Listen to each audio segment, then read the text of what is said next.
dama mënu la way nabi may ji ma way xalilullahi arhama mooy doon rasul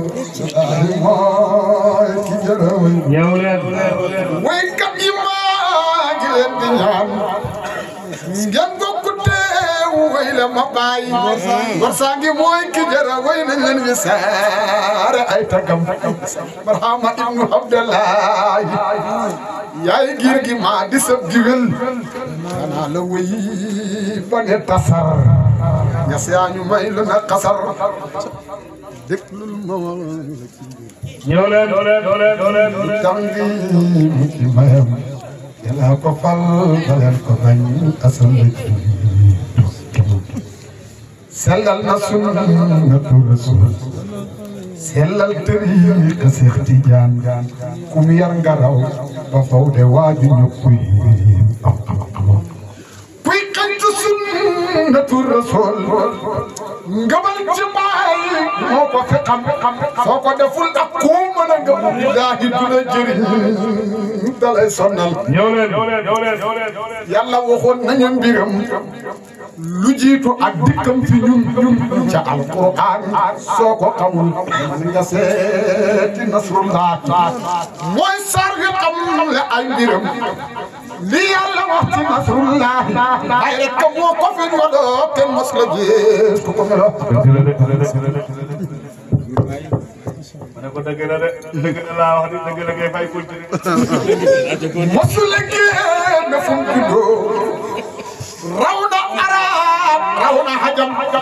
jomal na mboolem nit ku ñuul billaahi kenn gisul kemam ñay hoote pour ba baay xëccoo xilaafa ñoom duutu ñu wax lañu hoote xool nekkul fa ñoom seen fen watees na weeru nen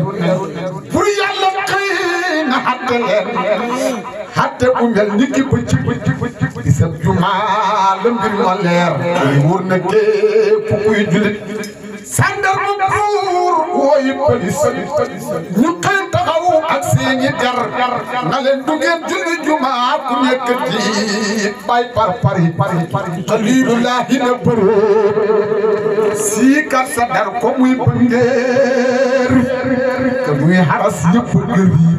bindee fi yëpp nettiri bàyyi waaxu min barbato bilal ba cerno jalla jóg moddu ca kompaay na bëreet bamba mel ni ay xalab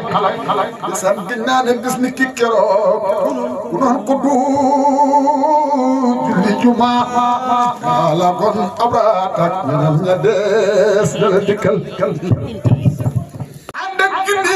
junni mala katew tanan ko rabbana wunu hebal ci sa ndigal ñi jaati ñi fette ki xej ñi yore bolde ñëw taxaw kanaan ko yaa xalilullahi ñas ñoo ngi déglu sa ndigal waaye tajam nga amee la yot ga tax yërmande daw ci ab xolam ay tontu leen ne dillu leen ko noon keroog bugal ma dal jibrilu jiitalam xareem ñanga sikal dajam aras xalilullahi moom dañaan ci rabbana ke am gëneel di sal ya rabbi maa ngi lay dagaan dimbali yi def ko ay ngëneel def ko xiwalu yu duut jeex